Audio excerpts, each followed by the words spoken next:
Good morning, student. Today is 2nd of June and we are heading toward our next topic, that is crop variety improvement. कल हमने बात की थी कि अगर हमारा एग्रीकल्चर सिस्टम इतना अच्छा पैदावार तो दे रहा है लेकिन हमारे इन्वायरमेंट को नुकसान कर रहा है तो हम सस्टेनेबल एग्रीकल्चर को अडॉप्ट करें।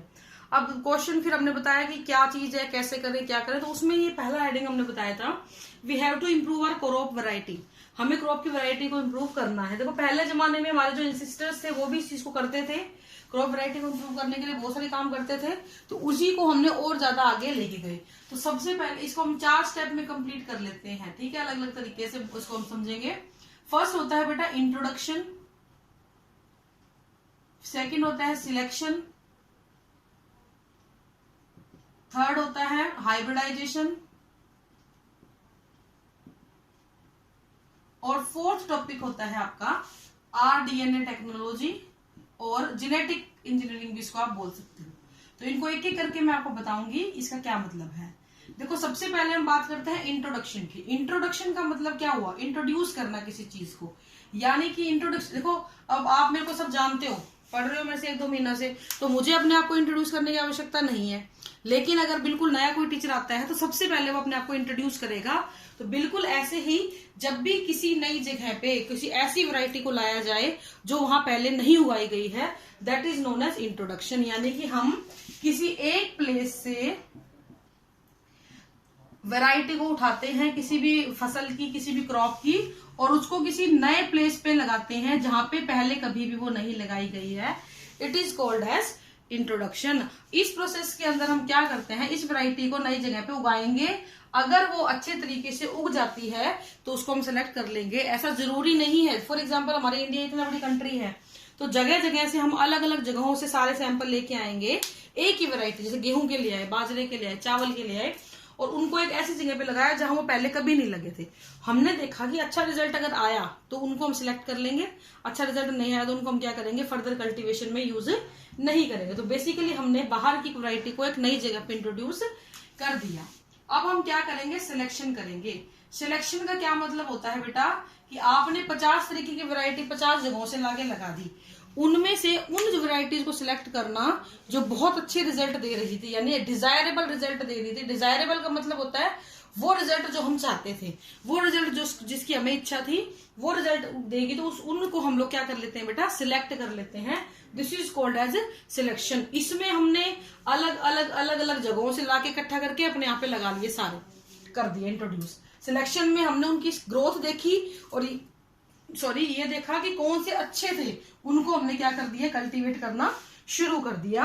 अब बात आती है कि सिलेक्शन का क्राइटेरिया क्या है। ऐसे तो नहीं सिलेक्ट हो जाता, क्राइटेरिया होते हैं डिजीज रेसिस्टेंस हो,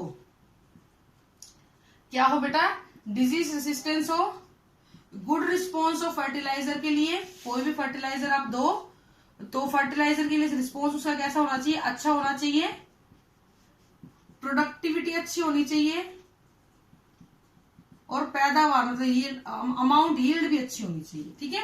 यानी कि क्वालिटी विद क्वांटिटी, दोनों, ये एक वर्ड में मैंने इसको समराइज कर दिया कि आप सिलेक्शन किस क्राइटेरिया पे करोगे, क्वालिटी विद क्वांटिटी। क्वालिटी भी अच्छी होनी चाहिए। ये नहीं है कि आपने एक सेब का बागान लगाया, हजारों सेब आगे सारे फिक्के, क्या फायदा। सेब का बागान लगाया, मीठे थे पर इतने, क्या फायदा। तो कहने का मतलब है क्वालिटी विद क्वांटिटी, अमाउंट भी अच्छी हो, क्वालिटी भी अच्छी हो, प्लस वो डिजीज रेसिस्टेंस होनी चाहिए। इसके अलावा जो वहां का जो एनवायरनमेंट है उसके लिए फ्रेंडली होनी चाहिए, आपके आसपास के एनवायरनमेंट में वो घुल मिल जाए, ऐसी होनी वैरायटी होगी। तो उनको हम क्या कर लेते हैं बेटा, सिलेक्ट कर लेते हैं। तो ये 2 स्टेप हो गए आपके, इंट्रोड्यूस करा, फिर उनमें से अच्छी वैरायटीज को इन क्राइटेरियाज के ऊपर हमने क्या कर दिया बेटा, सिलेक्ट कर लिया। अब थर्ड स्टेप जो आपका आता है वो आता है बेटा बहुत इंपॉर्टेंट, हाइब्रिडाइजेशन। देखो इसमें एक वर्ड आ रहा है हाइब्रिडाइजेशन, शायद आपने पढ़ा भी होगा इसके बारे में। हाइब्रिड एक वर्ड है यहाँ पे, हाइब्रिड हम बोलते हैं ना, हाइब्रिड कार, CNG और पेट्रोल दोनों से चले, तो ऐसे ये वर्ड भी हाइब्रिड है। जब आप किसी एक पौधे को 2 पौधों के मिक्सचर से बनाते हैं, 2 प्लांट अलग अलग प्लांट के को क्रॉस करवा के एक नई वैरायटी बनाते हैं, तो उसको हम क्या बोलते हैं, हाइब्रिड बोलते हैं। फॉर एग्जाम्पल आपने एक प्लांट सिलेक्ट किया, ये ठीक है, इसको हमने मान लिया मेल, ये एक दूसरा प्लांट इसी वैरायटी का सिलेक्ट किया, इसको हमने मान लिया फीमेल। ठीक है बेटा, अब मेल वाले के पोलन ग्रेन यूज करेंगे, फीमेल वाले की स्टिग्मा यूज करेंगे। अब हम क्या करेंगे, इसके पोलन ग्रेन को इसके ऊपर डस्ट करवा देंगे, डस्टिंग करवा देंगे, यानी पोलन ग्रेन को यहां से ब्रश के ऊपर उठाया, इसकी स्टिग्मा पे डलवा दिया। तो अब जो यहां से सीड बनेगा वो कैसा होगा बेटा, हाइब्रिड होगा। क्यों होगा हाइब्रिड बेटा, क्योंकि दो अलग अलग पौधों के फूल लिए और उनसे हमने क्रॉसिंग करवाई। तो जब आप दो अलग अलग प्लांट को क्रॉस करवा के एक नई वैरायटी को इम्प्रूव बनाते हैं तो उसको हम क्या बोलते हैं, हाइब्रिड बोलते हैं। अब ये जो हाइब्रिडाइजेशन है कई तरीके का हो सकता है, इंटरवैराइटल हो सकता है, इंट्रावैराइटल हो सकता है,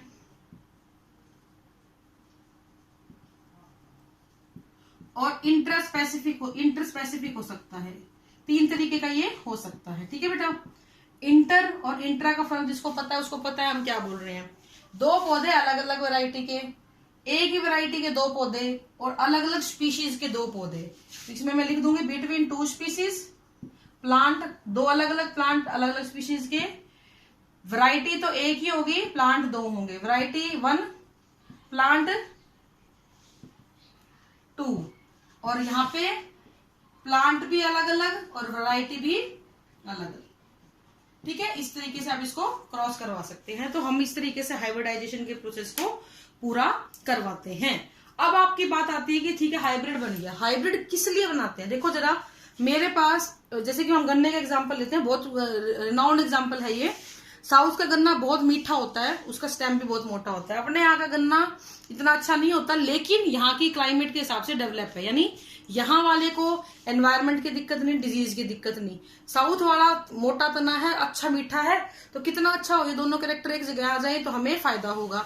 तो इस तरीके से दोनों को हम लोगों ने मिक्स करके जो नई वेरायटी डेवलप कराई, that is called as hybrid. ऐसे बहुत सारे एग्जाम्पल हमारे पास मिलते हैं, और ये प्रोसीजर जो है ये सदियों से चला आ रहा है, कोई नई बात नहीं है, टेक्नोलॉजी के साथ साथ एडवांसमेंट आती रहती है। ठीक है, अब हम बात करते हैं सॉरी लास्ट स्टेप की। इसमें क्या होता है बेटा, जेनेटिक इंजीनियरिंग में इसकी जरूरत क्यों पड़ी, क्योंकि ये बहुत ही स्पेसिफिक था।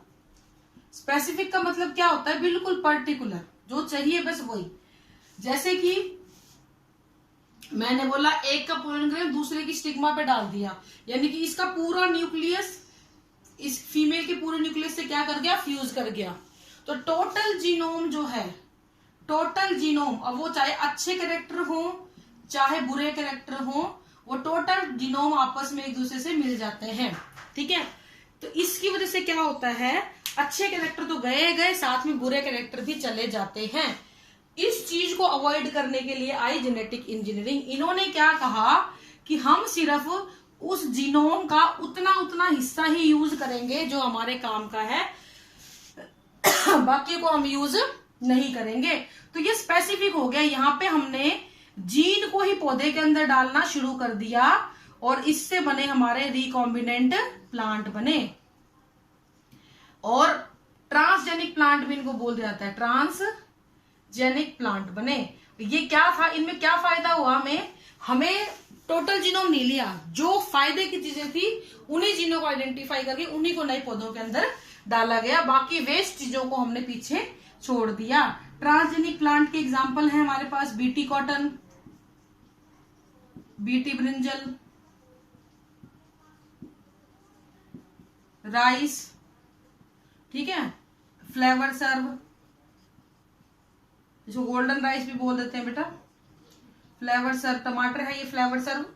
तो इस तरीके से बहुत सारे एग्जाम्पल हैं जिसमें हमने एक पर्टिकुलर जीन को ही ट्रांसफर कर दिया। तो इस तरीके से हम क्रॉप की वैरायटीज को इंप्रूव कर सकते हैं। ये 4 मेथड हैं, बाहर से वैरायटी को लाके नई जगह पे लगाना, अच्छी वैरायटी को सिलेक्ट कर लेना डिजायरेबल कैरेक्टर के हिसाब से, उनके 2 अलग अलग प्लांट्स के बीच में क्रॉस करवा देना और स्पेसिफिक जीन को इंट्रोड्यूस कर देना। ये बहुत स्पेसिफिक है, हाईली प्रिसाइज्ड होते हैं, बड़ी बड़ी इक्विपमेंट लैब्स की इनमें आवश्यकता पड़ती है। ये नहीं है फूल का पोलन ग्रेन हम नहीं कर सकते इसको, हाईली क्वालिफाइड जो साइंटिस्ट होते हैं वो इस प्रोसेस को परफॉर्म करते हैं बेटा। ठीक है, तो इसके बाद हम नेक्स्ट पढ़ेंगे। आज के लिए इतना ही है। Thank you, have a nice day.